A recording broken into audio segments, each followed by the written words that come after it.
अर्जुन खिड़की के पास बैठा ट्रेन के अंधेरे डिब्बे में चुपचाप बाहर देख रहा था। रात काफी गहरी हो चुकी थी। ट्रेन की खिड़की से बाहर सिर्फ काला अंधेरा दिखाई दे रहा था और बीच बीच में दूर किसी गांव की हल्की पीली रोशनी चमक कर गायब हो जाती थी। डिब्बे में बैठे ज्यादातर लोग सो चुके थे। किसी की हल्की खर्राटों की आवाज आ रही थी तो कहीं चाय वाले की आवाज कानों में गूंज रही थी। अर्जुन ने अपनी मोबाइल देखी। रात के 1:45 बज चुके थे। उसने एक गहरी सांस ली। कितने साल बाद दादाजी के गांव जा रहा हूँ। अरे बेटा, तुम कहाँ जा रहे हो? चाचा, मैं अपने गांव भानपुर जा रहा हूँ। बचपन में वह हर गर्मियों की छुट्टियों में वहां जाया करता था, लेकिन पढ़ाई, काम और शहर की भागदौड़ में वह गांव जैसे कहीं पीछे छूट गया था।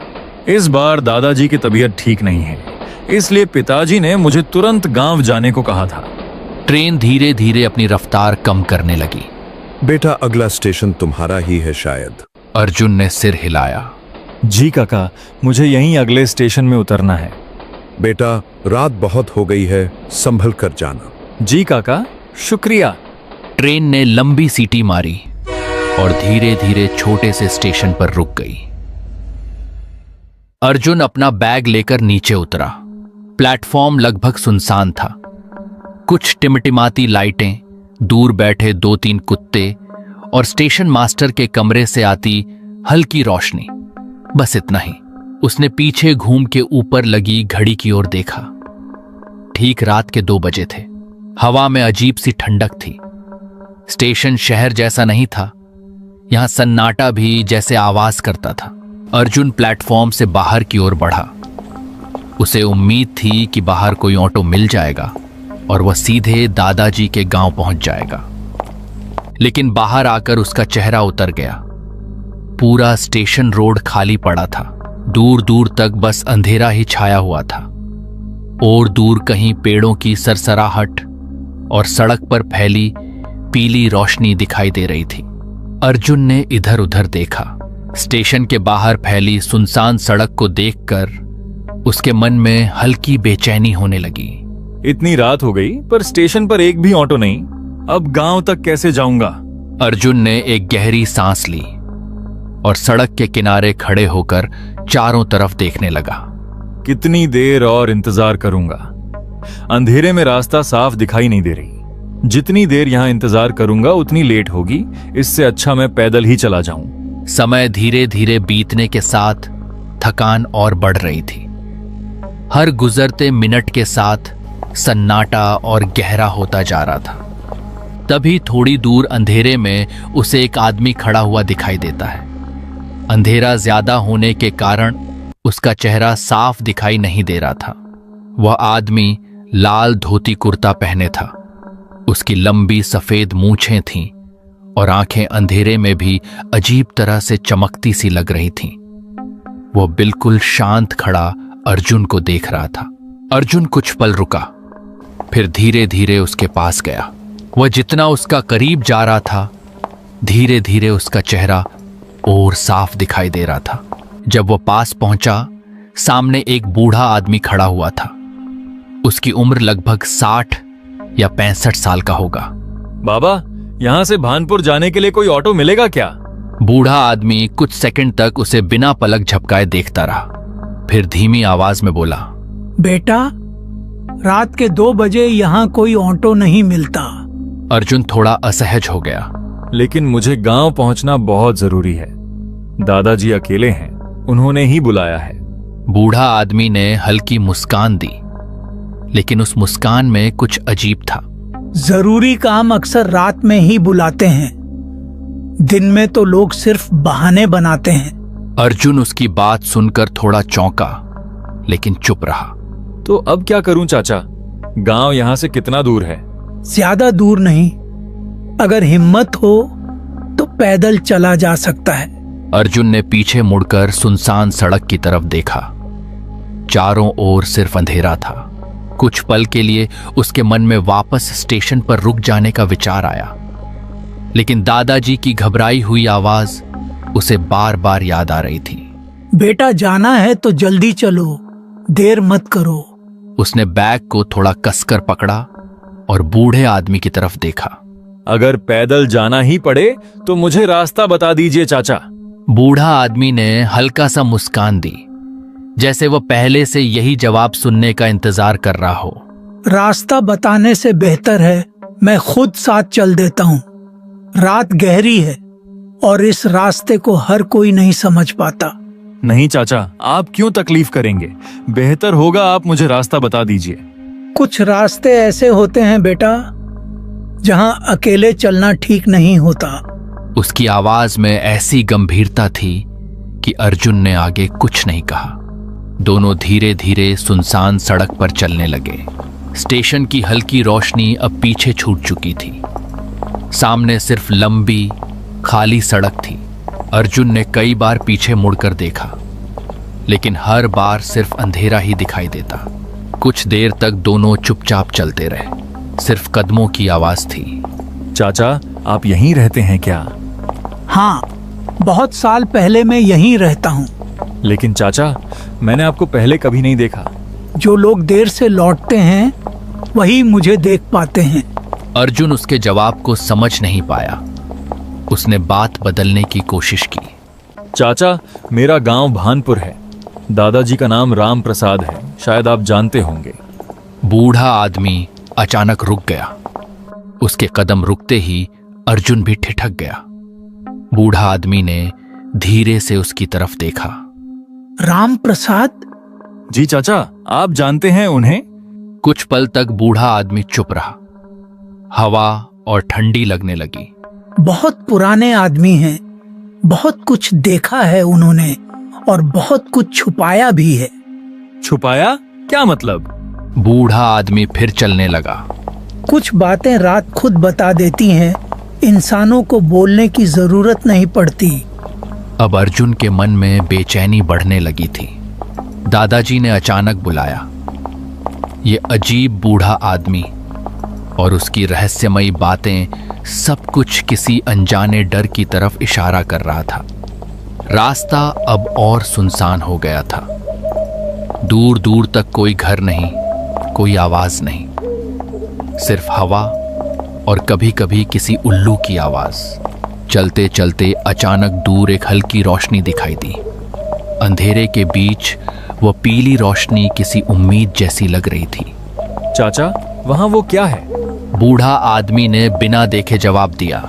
चाय की एक पुरानी दुकान है। रात में भटके हुए लोग वहीं रुकते हैं। तुम भी चलो, चाय पीकर जाना।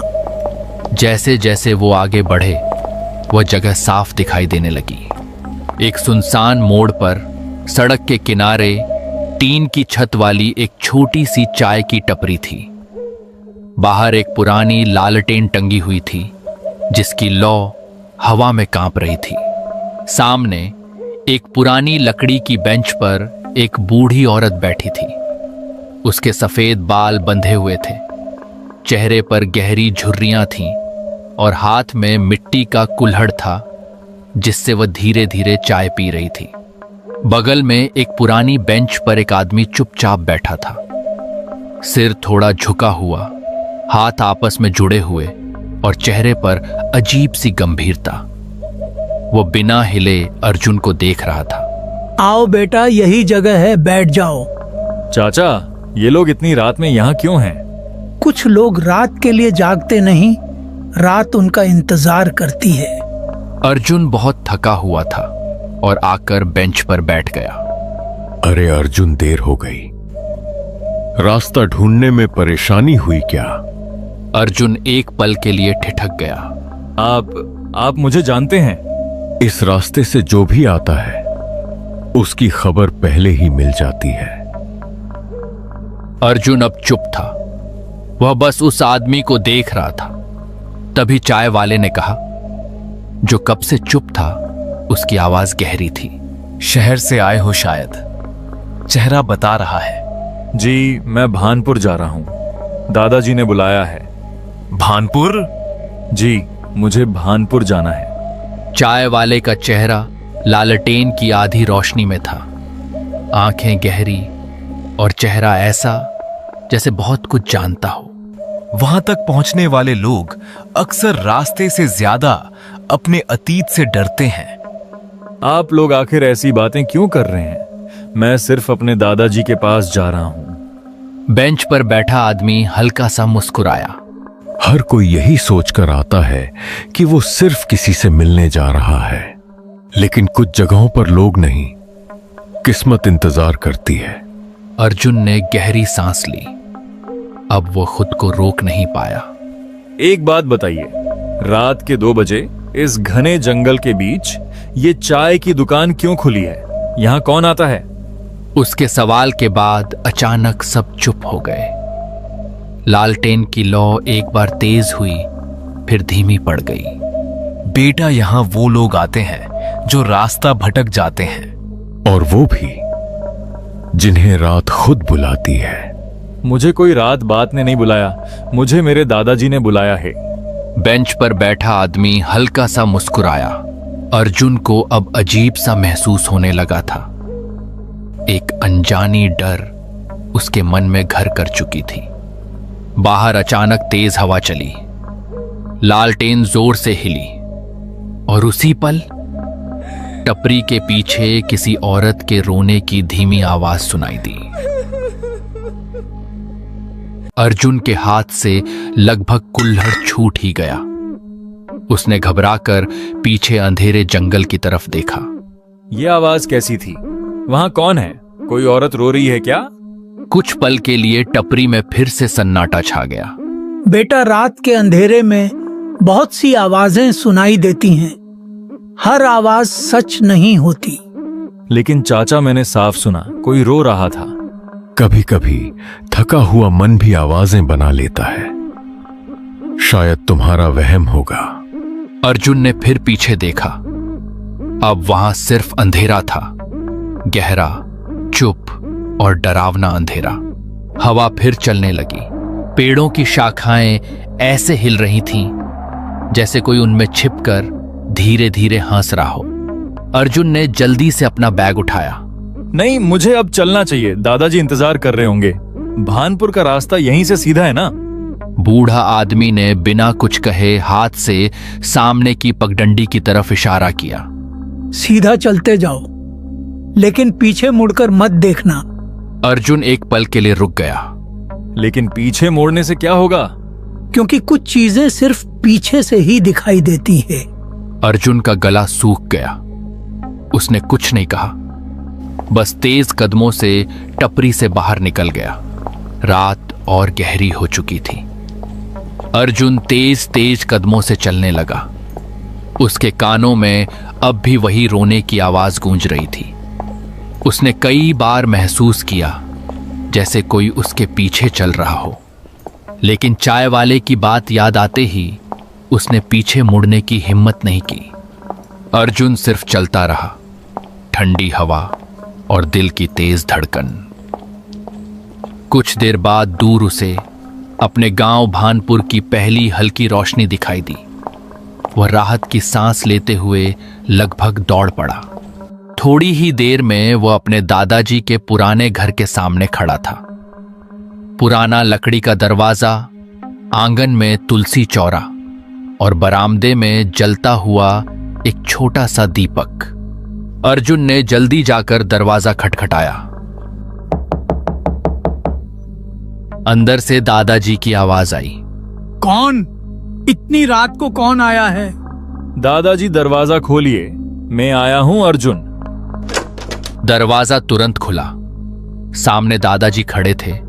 चेहरे पर चिंता साफ दिखाई दे रही थी। अर्जुन, इतनी देर?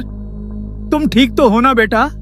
जी दादाजी, मैं ठीक हूं, लेकिन बाद में तुम पहले अंदर आओ। अर्जुन अंदर आया। उसके चेहरे पर थकान और डर दोनों साफ थे।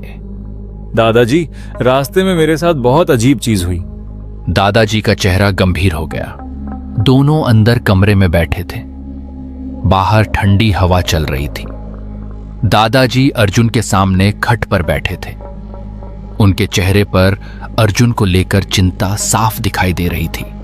अर्जुन, अब साफ साफ बताओ, रास्ते में क्या हुआ? तुम्हारी आवाज सुनकर ही लग रहा है कुछ ठीक नहीं है। अर्जुन ने गहरी सांस ली। उसके हाथ अब भी हल्के कांप रहे थे। दादाजी, जब ट्रेन रात के ठीक 2 बजे स्टेशन पर रुकी तब पूरा स्टेशन लगभग सुनसान था। मैं बाहर निकला तो सोचा कोई ऑटो मिल जाएगा, लेकिन बाहर एक भी ऑटो नहीं था, सिर्फ अंधेरा और ठंडी हवा। दादाजी चुपचाप उसकी बात सुनते रहे।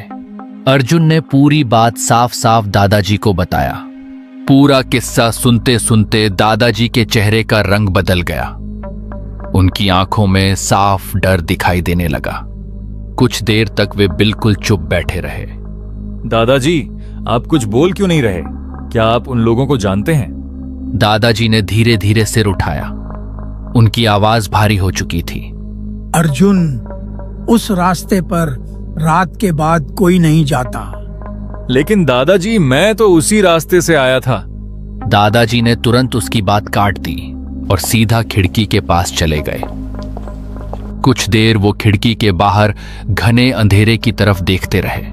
फिर उन्होंने धीरे से अर्जुन की तरफ देखा। अर्जुन, अभी रात बहुत हो चुकी है बेटा, और तुम काफी थक गए हो। अर्जुन चुपचाप उन्हें देखता रहा। इतनी लंबी यात्रा, फिर वो सुनसान रास्ता। जो भी हुआ उसके बारे में सुबह आराम से बात करेंगे। अभी तुम थोड़ा आराम कर लो। अर्जुन ने धीरे से सिर हिलाया, लेकिन उसके चेहरे पर अब भी डर साफ दिखाई दे रहा था। दादाजी, पता नहीं क्यों मुझे अब भी ऐसा लग रहा है जैसे कोई मेरा पीछा करते हुए यहां तक आया हो। अर्जुन, डर की वजह से ऐसा महसूस होता है। तुम ज्यादा मत सोचो। तुम अब जाकर सो जाओ। ठीक है दादाजी। अर्जुन ने अपना बैग नीचे रखा और बिस्तर पर लेट गया। लेकिन जैसे ही उसने आंखें बंद की, उसके दिमाग में फिर वही दृश्य आने लगे। सुनसान रास्ता, टिमटिमाती लालटेन और बेंच पर बैठा वो आदमी जो बिना पलक झपकाए उसे घूर रहा था। अर्जुन जल्दी ही बिस्तर से उठ गया। उसकी चेहरा देखकर लगता मानो उसका दिमाग किसी अनजानी डर से घिरा हुआ हो। उसने गहरी सांस ली और खुद को समझाने की कोशिश की। शायद मैं जरूरत से ज्यादा सोच रहा हूं। बाहर हवा की आवाज और तेज हो गई थी। थकान इतनी ज्यादा थी कि कुछ ही देर बाद उसकी आंखें भारी होने लगीं। धीरे धीरे वो बिस्तर पर लेट गया और कुछ ही मिनटों में अर्जुन गहरी नींद में सो गया। दिन भर वह दादाजी के साथ घर के छोटे मोटे कामों में लगा रहा। कभी आंगन में बैठकर बातें करता, कभी पुराने दिनों को याद करता। लेकिन उसके मन में एक और बात बार बार आ रही थी। मुकेश। काका के घर जा रहा हूं कहकर अर्जुन मुकेश की घर के और निकल पड़ा, क्योंकि उसे पता था अगर दादाजी जानेंगे कि वो मुकेश की घर जा रहा है तो उसे जाने के लिए मना करेंगे। क्योंकि कुछ साल पहले मुकेश की घर और अर्जुन के घर में कुछ कारण की वजह से बातचीत नहीं होती थी। मुकेश उसका बचपन का सबसे अच्छा दोस्त था। दोनों ने साथ खेलते हुए, साथ स्कूल जाते हुए और गांव की गलियों में घूमते हुए अपना बचपन बिताया था। कई साल हो चुके थे उन्हें आमने सामने मिले हुए। अर्जुन ने सोचा था कि वह दोपहर में ही मुकेश से मिलने चला जाएगा, लेकिन दिन भर कुछ जरूरी कामों में समय निकल गया। देखते देखते शाम होने लगी। आसमान में सूरज धीरे धीरे ढल चुका था। चारों तरफ शाम की अंधेरा छाई हुई थी। चलते चलते अर्जुन को पुराने दिन याद आने लगे। उसे याद आया कैसे वह और मुकेश बरसात में खेतों में दौड़ा करते थे, कैसे दोनों नदी के किनारे घंटों बैठे रहते थे। कितनी बार दोनों ने मिलकर गांव वालों की डांट भी खाई थी और फिर हंसते हुए भाग गए थे। उन यादों को सोचकर अर्जुन के चेहरे पर हल्की मुस्कान आ गई। मुकेश बचपन से ही भानपुर में पला बड़ा था। मुकेश जब छोटा था उसके दादा दादी का देहांत हो चुका था। अब वह अपने पुश्तैनी घर में उसकी पत्नी के साथ रहता था। कई सालों से उसके माता पिता शहर में काम करते थे। गांव के लोग मुकेश को शांत स्वभाव का मानते थे। सोचते सोचते अर्जुन गांव की आखिरी गली तक पहुंच गया। शाम अब रात में बदल चुकी थी और हवा में हल्की ठंडक घुल चुकी थी। कुछ ही देर बाद उसे सामने मुकेश का घर दिखाई दिया। पुराना 2 मंजिला मकान, ऊंची दीवारें, लकड़ी का बड़ा दरवाजा और बरामदे में जलता हुआ पीला बल्ब। अर्जुन कुछ पल वहीं खड़ा रहा। इतने वर्षों बाद वह अपने पुराने दोस्त से मिलने जा रहा था। फिर उसने जाकर दरवाजा खटखटाया और तभी अंदर से कदमों की आवाज आई। कुछ सेकंड बाद दरवाजा खुला। सामने मुकेश खड़ा था। दोनों कुछ पल तक एक दूसरे को देखते रहे। फिर मुकेश के चेहरे पर बड़ी सी मुस्कान आ गई। अरे अर्जुन, सच में तू है या ये मेरा बहम है? क्यों, भूत समझ लिया था क्या? नहीं यार, बस यकीन नहीं हो रहा, इतने साल बाद अचानक सामने खड़ा है। कई सालों की दूरी जैसे एक पल में खत्म हो गई। मुकेश उसे अंदर ले गया। घर अंदर से काफी बड़ा था, लेकिन अजीब तरह से शांत भी। कमरों में पुराना फर्नीचर रखा था। दीवारों पर समय की छाप साफ दिखाई देती थी। मुकेश अर्जुन को अपने कमरे के अंदर ले गया। भाई, मैंने सुना था तू शादीशुदा है, लेकिन घर में तो लगता है कोई नहीं है। हाँ भाई, तूने सही सुना है। मेरी पत्नी और बच्चे उनके गांव गए हुए हैं। इतनी बड़ी सुनसान घर में तू अकेला रहता है? नहीं भाई, अकेला नहीं, बीवी बच्चे कल आ जाएंगे। और मेरा गांव में कुछ काम था, इसलिए मैं जा नहीं पाया। जो हुआ अच्छा हुआ, तुझसे बहुत दिनों बाद मुलाकात हो गई। अर्जुन को अब थोड़ा अजीब सा महसूस हो रहा था, लेकिन इतने सालों बाद मिले थे, इसलिए बातों का सिलसिला रुकने का नाम ही नहीं ले रहा था। मेरा गला जैसे सूख रहा है, क्या मुझे एक गिलास पानी मिलेगा? अरे ये कोई पूछने की बात है? तू यही रुक, मैं पानी लेकर आता हूं। यह कहकर मुकेश अर्जुन के लिए पानी लाने चला गया। रात के करीब 1 या 2 बज चुके थे। कमरे में एक अजीब सा गंध महसूस हो रहा था और तभी खिड़की से किसी औरत की रोने की धीमी आवाज सुनाई दी। ये कैसी आवाज थी? अर्जुन धीरे धीरे खिड़की के पास गया। उसने चारों तरफ नजरें घुमाया, लेकिन उसे घना अंधेरा के सिवा कुछ नहीं दिखा। तभी उसे पीछे से आवाज आती है। अर्जुन! उसके पीछे मुकेश खड़ा हुआ था। अरे भाई, तेरे चेहरे पर ये 12 क्यों बजे हुए? कुछ नहीं, ऐसे ही, बस थोड़ा घुटन सा हो रहा है। तो फिर ठीक है, तू थोड़ी देर आराम कर ले। यह कहकर मुकेश कमरे से बाहर चला गया। वो अब कमरे में अकेला था। कमरे के अंदर सन्नाटा जैसे उसकी कानों को चीर रही थी। ये मेरे साथ हो क्या रहा है? उस दिन वो अजीब घटनाएं और आज वो औरत की रोने की आवाज। वो बार बार उस खिड़की की तरफ देख रहा था। उसे लग रहा था कि जैसे कोई अदृश्य शक्ति उसके पीछे पड़ी हो। अर्जुन कमरे में बैठा हुआ था कि उसकी नजर एक दरवाजे के ऊपर जाकर पड़ी। वह कमरा पता नहीं कब से बंद पड़ी हुई थी। ऐसा लग रहा था जैसे सालों से कोई उस कमरे के अंदर नहीं गया हो। बाहर हवा की आवाज लगातार सुनाई दे रही थी। घर के अंदर अजीब सी खामोशी पसरी हुई थी। अर्जुन धीरे धीरे अपनी जगह से उठा। उसकी नजर अब भी उसी दरवाजे पर टिकी हुई थी। ये कमरा मैंने पहले नहीं देखा। वह कुछ कदम आगे बढ़ा। जैसे जैसे वह दरवाजे के करीब पहुंच रहा था, उसके मन में अजीब सी बेचैनी भी बढ़ रही थी। दरवाजे के हैंडल पर धूल जमी हुई थी। ऐसा लग रहा था जैसे सालों से किसी ने उसे छुआ तक न हो। अर्जुन का दिल थोड़ा तेज धड़कने लगा। उसने पीछे मुड़कर देखा। मुकेश अभी तक वापस नहीं आया था। पूरे घर में सन्नाटा पसरा हुआ था। अर्जुन कुछ सेकंड तक सोचता रहा। फिर आखिरकार उसने धीरे से दरवाजे को खोला। जैसे ही उसने अंदर कदम रखा, वह कुछ पल के लिए हैरान रह गया। कमरे की दीवारों पर दर्जनों पेंटिंग्स टंगी हुई थीं। अर्जुन ने थोड़ी राहत की सांस ली। उसे अच्छी तरह पता था कि ये पेंटिंग्स मुकेश ने ही बनाया है, क्योंकि मुकेश को बचपन से पेंटिंग बनाने का बहुत शौक था। स्कूल के दिनों में भी वह हर समय कागज और रंग लेकर बैठा रहता था। शायद ये मुकेश का निजी कमरा था। अर्जुन धीरे धीरे कमरे के अंदर आगे बढ़ा।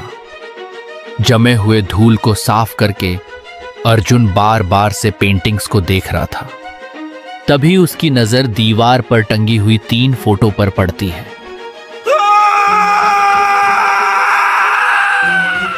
कमरे से अर्जुन की भयानक चिख की आवाज आती है। उसकी आंखें डर से फैल गईं।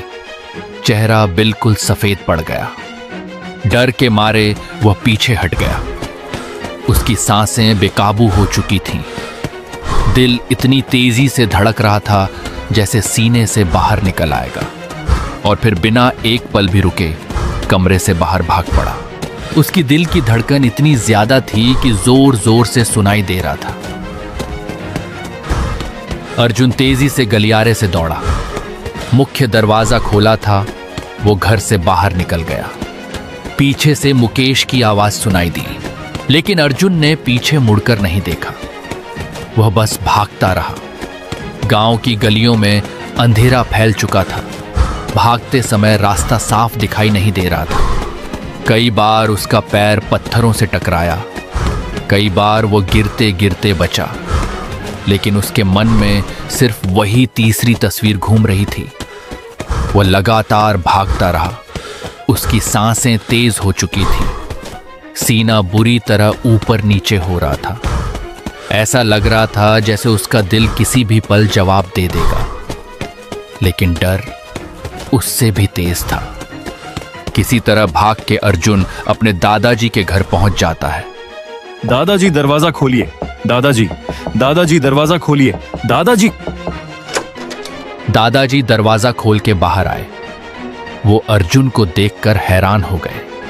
अर्जुन, इतनी देर? बेटा तुम कहाँ थे? इतनी रात हो गई। मैं परेशान हो गया था। दादाजी वह मैं। ठीक है, तुम पहले अंदर चलो, बैठ के बात करते हैं। रात बहुत हो गई। दादाजी और अर्जुन दोनों अंदर आए। अर्जुन, अब बोलो, तुम इतने घबराए हुए क्यों हो? अर्जुन की हालत खराब थी। उसका चेहरा पीला पड़ चुका था। सांसें अब भी तेज चल रही थीं। वो कुछ सेकंड तक बोल ही नहीं पाया। फिर कांपती आवाज में उसने कहा, दादाजी मैं आज आपको बिना बताए मुकेश के घर गया था। यह सुनते ही दादाजी का चेहरे का रंग उड़ गया। फिर क्या हुआ? अर्जुन ने पूरी बात दादाजी को बताई। दादाजी ध्यान से सब सुनते रहे। उनके चेहरे का रंग धीरे धीरे बदलने लगा। कुछ पल बाद उन्होंने धीमी आवाज में पूछा, लेकिन तुमने तो बताया नहीं, वो तस्वीरें किसकी थीं? दादाजी, और मैंने जब ऊपर की दीवार को देखा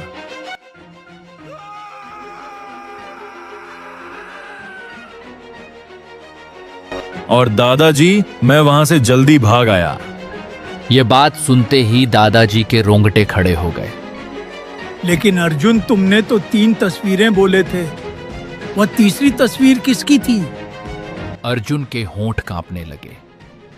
उसने कुछ बोलने की कोशिश की, लेकिन उसके मुंह से आवाज ही नहीं निकली। उसकी आंखों में वही डर फिर लौट आया। वो बस खाली निगाहों से दादाजी को देखता रह गया, जैसे तीसरी तस्वीर को याद करते ही उसकी बोलने की ताकत खत्म हो गई हो। दोस्तों, यहां तक वीडियो देखने के लिए धन्यवाद। अगर आप आगे की कहानी जानना चाहते हो कि अर्जुन वो तीसरी तस्वीर में क्या देखा या वह तीसरी तस्वीर किसकी थी, तो चैनल को जरूर सब्सक्राइब करके रखना, और वीडियो पसंद आए तो एक लाइक कर देना।